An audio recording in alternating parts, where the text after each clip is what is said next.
What is up, ladies and gentlemen? How is it going? Welcome back to World of Tanks. Today is a beautiful day because patch 9.20 was finally released on EU server as well, and I'm able to talk about this patch. So in today's episode, quick introduction what Wargaming did with patch 9.20, what Wargaming did with one of the biggest patches that I remember.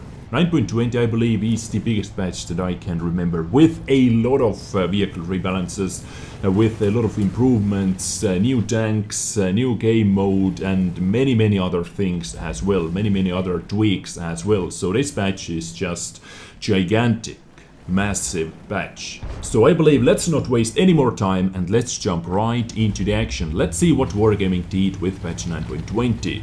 I am going to make two different episodes. Today a quick overview what Wargaming did with this patch, and tomorrow I try to make one entertaining and awesome episode where I cover every single vehicle rebalance or vehicle change, vehicle rework, or I don't know how you call it, but I try to make it entertaining, like quick information packed episode about every single tank that received some kind of tuning or love or hate or something like that.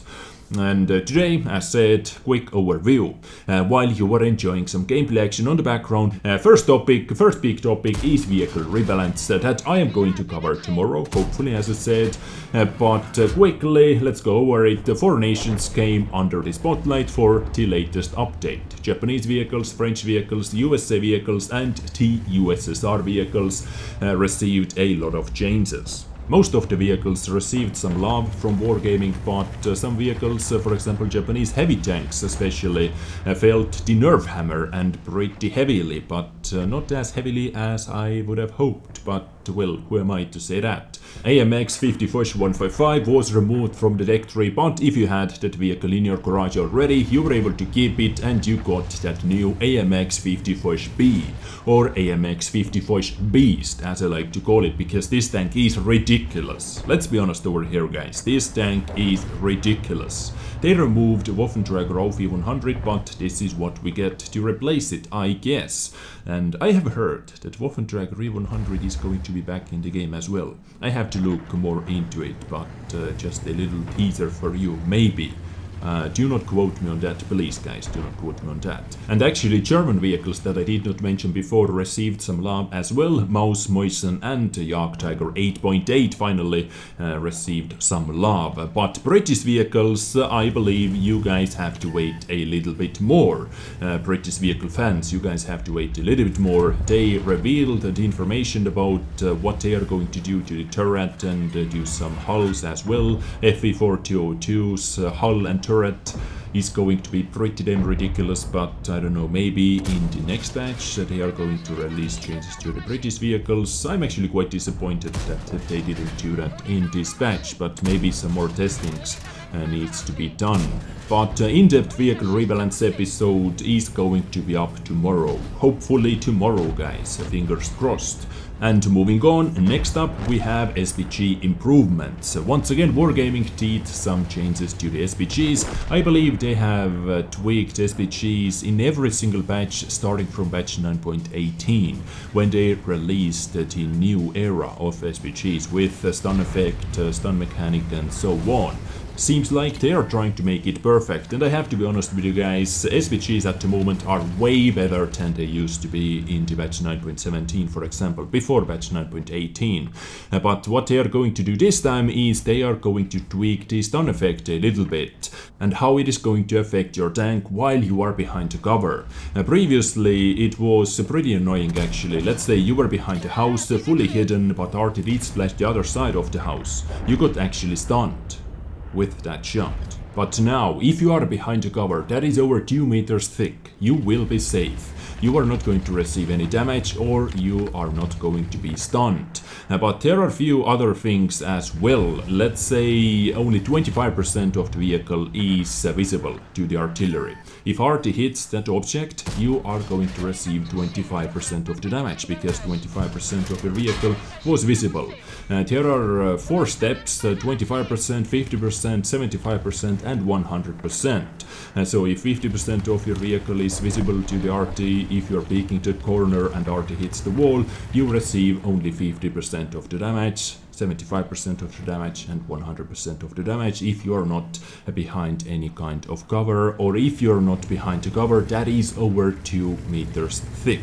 Easy, simple and understandable, I hope. Moving on, next topic, Chinese TDs. With patch 9.20 we received 9 brand new Chinese TDs.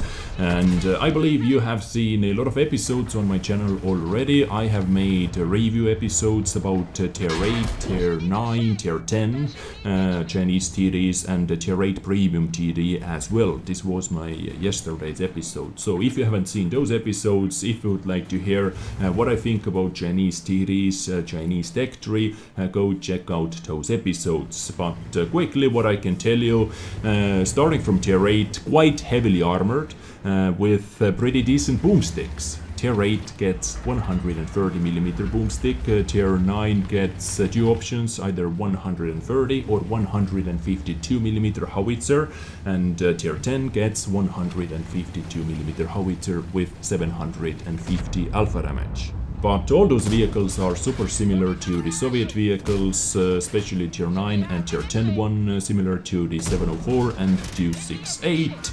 But WZ-113, that is tier 10 Chinese TD, has massive armor in the front of the tank with massive gun mantle as well, and in tier 9 position as well. That guy has massive gun mantle that is maybe more than 50% of the frontal armor, and you are not going to penetrate that. So frontal hull armor is the biggest thing about those tanks, with 750 alpha damage as well, and they are not the slowest TDs in this game. If I remember correctly, tier 10 had 35 kph top speed. With that kind of armor, with that kind of alpha damage, it is not too bad in my opinion. So Chinese TDs information is on my channel as well if you would like to learn more about those tanks. Moving on, next topic, Grand Battles. 30 versus 30 battle. Yes, it is finally here. And I have to say I like this edition a lot actually, for many reasons. Well, the first reason is 30 versus 30. Who doesn't like to get into epic action where we have 60 tanks on the battlefield? It sounds pretty damn amazing. Hopefully they are going to make some kind of training room for 60 tanks as well. That means 30 versus 30 face-off episodes, guys. And I know I try to bring back face-off episodes. Don't worry guys, I tried to do that in 2017. So hopefully soon I get enough time to do it, to organize streams and so on. But back to the Grand Battles, 30 versus 30 action is awesome. Sadly at the moment we have only one map, but the other reasons why this game mode is good, it is going to make, hopefully, it is going to make tier 8 games better as well, because to be able to get into Grand Battles you have to play with tier 10 vehicle. And if you do not want to play this game mode, you can easily opt in and opt out in the settings. I believe it was under general settings or something like that, where your assault battle and encounter battle checkers are. Just go over there.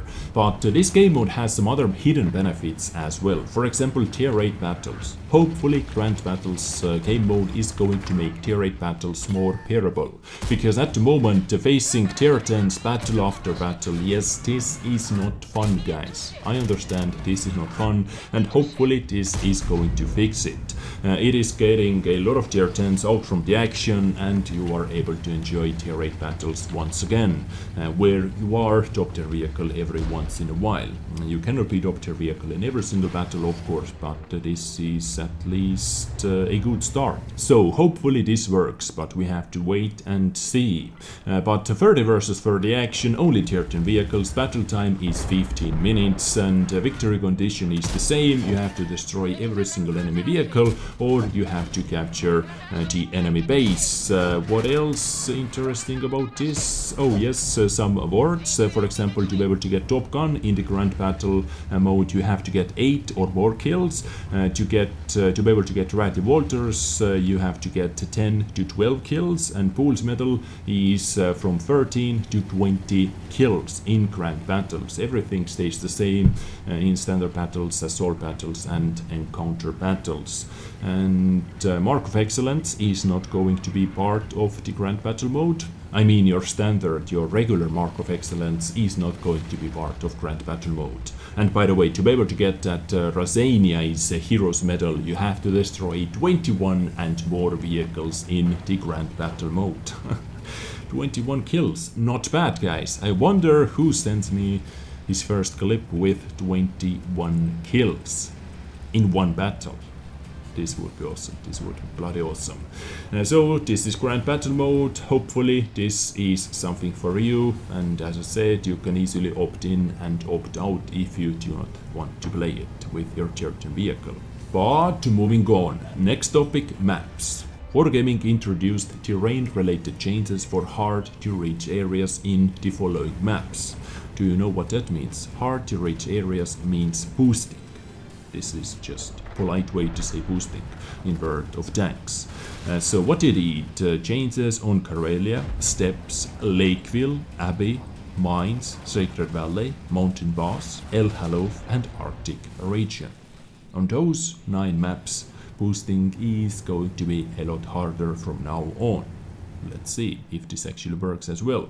And next up, let's talk about HD quality. They reworked a number of vehicles to HD quality. We received 12 brand new, fresh HD quality models into this game. SU5, SU141, Badget 25T finally is in HD quality, and I have to say guys, it actually looks super cool with all the additions, with all the details on the tank. It actually looks pretty damn sexy. At first I was kinda meh, but after I saw it on the test server and after I played a couple of rounds with it, I have to say, yes, it is actually pretty cool. But moving on, M12 also in HD, M5 A1 Stewart, Panzerkampfwagen 38H735F, god damn, Panzerkampfwagen 4 Aus D, VK 3001D, D69, 69, yay, Matilda Black Range in HD quality, Churchill 3 and D4485. What the fuck is D4485? I have no idea, but finally this tank is also in HD quality. And for the end of the episode, some other changes. Once again, they improved the Matchmaker. The number of SPGs will be limited to 2 vehicles per team, guys. Only 2 SPGs per team. Once again, SPGs got nice. Okay, improved the matchmaking by vehicle type. The Matchmaker will try to assemble similar teams. So if you have 2 tier 10 light tanks, enemy team is also going to have 2 tier 10 light tanks, and heavy tanks are going to match, and DDs are going to match, and so on. And they also improved the system of assembling teams by ranks. Let's see how this works. And on the top of that, we have some more changes, some more bug fixes. Ranked battles, maps for ranked battles were changed. Mines, Prokhorovka, Abbey, El Halof, Airfield, Malinovka, Himmelsdorf, Murovanka, Paris, Karelia, Lakeville, Siegfried Lines and River, Erlenberg, Arctic Region, Tundra, Ensk, Swamp, Westfield, Fisherman's Bay, Highway, Serene Coast, Windstorm, Fjords, Pilsen. I do not know why I started counting them out loud for you, but all those maps are available in ranked battle mode for you now. What else I can see over here?